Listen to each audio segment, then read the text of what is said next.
प्रधानमंत्री नरेंद्र मोदी शनिवार को महाराष्ट्र के दौरे पर रहे। इस दौरान उन्होंने कई परियोजनाओं का उद्घाटन और शिलान्यास किया।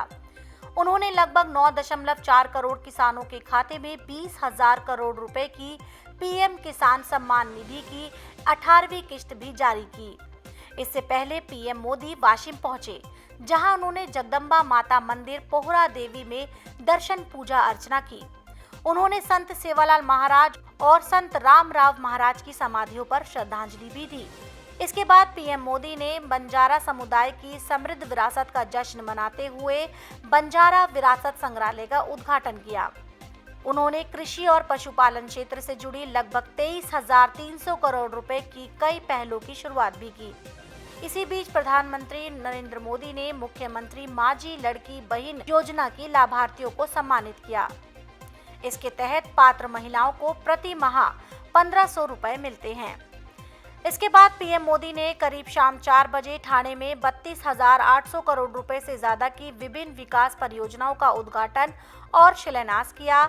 इसके बाद पीएम मोदी ने शहर की पहली पूरी तरह से भूमिगत metro line Colaba Bandra speed Mumbai 3 का उद्घाटन किया। साथ ही उन्होंने बीकेसी और सांता क्रूज स्टेशन के बीच मेट्रो में सवारी भी की। कांग्रेस की वरिष्ठ नेता कुमारी सैलजा ने शनिवार को हिसार के एक मतदान केंद्र पर अपना वोट डाला। मतदान करने के बाद पोलिंग बूथ के बाहर मीडिया कर्मियों से बातचीत में उन्होंने विश्वास जताया कि कांग्रेस हरियाणा में सरकार बनाने जा रही है। इसी बीच पत्रकारों के पूछे जाने पर कि कांग्रेस जीती तो हरियाणा में मुख्यमंत्री कौन बनेगा, कुमारी सैलजा ने कहा कि इसका फैसला आलाकमान करेंगे।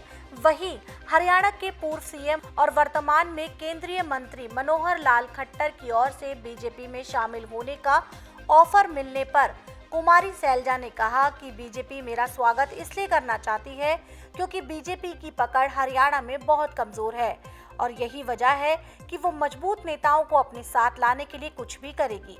पत्रकारों के ये पूछे जाने पर कि कांग्रेस को हरियाणा में कितनी सीटें मिल सकती है, तो उन्होंने कहा कि हम सभी 90 सीटें जीतेंगे। कुमारी सैलजा ने कहा कि ये चुनाव हरियाणा की किस्मत बदलने वाला होगा। उन्होंने कहा कि ये एक तरफा मुकाबला है क्योंकि कांग्रेस सरकार बनाने जा रही है और जनता की ओर से उन्हें ये संकेत भी मिल रहे हैं। आपको बता दें कि कुमारी सैलजा ने बीते 3 अक्टूबर को दिल्ली में कांग्रेस नेतृत्व से मुलाकात की थी। इसके बाद से ऐसी खबरें आ रही थी कि हरियाणा में भूपेंद्र हुड्डा गुट द्वारा पार्टी मामलों को जिस तरह से संभाला गया उससे वे खासी नाराज थी। हरियाणा में विधानसभा चुनाव के लिए चल रही वोटिंग के बीच भारतीय जनता पार्टी के सांसद नवीन जिंदल घोड़े पर सवार होकर कुरुक्षेत्र के मतदान केंद्र पर वोट डालने के लिए पहुंचे। नवीन जिंदल को घोड़े पर सवार होकर मतदान केंद्र जाते हुए देखकर लोग हैरत में पड़ गए। वोट डालने के बाद पत्रकारों से बातचीत के दौरान नवीन जिंदल ने कहा कि लोगों में मतदान को लेकर काफी उत्साह है। हमें बहुत खुशी है कि आज लोग वोट डालने जा रहे हैं और मुझे पूरा विश्वास है कि हरियाणा की बहादुर और जागरूक जनता भारतीय जनता पार्टी को अपना आशीर्वाद जरूर देगी। घोड़े पर सवार होकर आने के सवाल पर जिंदल ने कहा कि मैं यहाँ घोड़े पर सवार होकर इसलिए आया हूँ क्योंकि इसे शुभ माना जाता है। आपको बता दें कि नवीन जिंदल कांग्रेस छोड़कर बीजेपी में शामिल हुए हैं। 2004 से 2014 तक कुरुक्षेत्र के सांसद थे, लेकिन 2014 में मोदी लहर में चुनाव हार गए थे। इसके बाद उन्होंने सियासत से दूरी बना ली थी, लेकिन बाद में वे भारतीय जनता पार्टी में शामिल हो गए और 2024 के लोकसभा चुनाव में वे बीजेपी की टिकट पर कुरुक्षेत्र से सांसद चुने गए। वित्त मंत्री निर्मला सीतारमण का कहना है कि देश में प्रति व्यक्ति आय अगले 5 साल में दोगुनी हो जाएगी।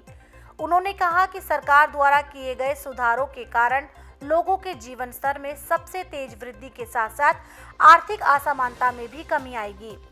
वित्त मंत्री ने कहा कि IMF के अनुमानों के मुताबिक हमें प्रति व्यक्ति आय $2,730 तक पहुंचने में 75 साल लगे, लेकिन इसमें $2,000 और जोड़ने में केवल 5 साल और लगेंगे। आने वाले दशकों में देश में आम आदमी के जीवन स्तर में सबसे तेज वृद्धि देखने को मिली। उन्होंने कहा कि भारत डायनामिक जियोपॉलिटिकल स्थिति से भी लाभ उठा सकता है। दुनिया सप्लाई चेन में बदलाव चाहती है और भारत इसका फायदा उठा सकता है। उन्होंने कहा कि भारत खुद को ग्लोबल जियोपॉलिटिकल रीपोजिशनिंग के बीच पाता है। यही स्थिति भारत के लिए एक संरचनात्मक शक्ति के रूप में कार्य कर सकती है। वित्त मंत्री ने भारत के सामने आने वाली चुनौतियों पर भी बात की। सीतारमण ने कहा कि एक खंडित दुनिया में भू राजनीतिक जोखिम शामिल है। सीतारमण ने कहा कि टेक्नोलॉजी के आने से सभी स्तरों पर श्रमिकों पर अधिक स्थायी प्रभाव पड़ सकता है और इसके गंभीर आर्थिक और सामाजिक प्रभाव हो सकते हैं। पूरी दुनिया इससे जूझ रही है, लेकिन भारत के लिए यह अधिक गंभीर है। इसकी वजह यह है कि भारत को अपनी विशाल युवा आबादी और लाखों लोगों के लिए आजीविका बनाने की आवश्यकता है। आज शारदीय नवरात्र का तीसरा दिन है। इस दिन मां दुर्गा के तीसरे स्वरूप मां चंद्रघंटा की उपासना की जाती है। इस दिन मां को अन्य भोग के अलावा शक्कर और पंचामृत का भोग लगाना चाहिए। मान्यता है कि ये भोग लगाने से मां दीर्घायु होने का वरदान देती है। इनकी पूजा अर्चना से व्यक्ति में वैराग्य, सदाचार और संयम बढ़ता है।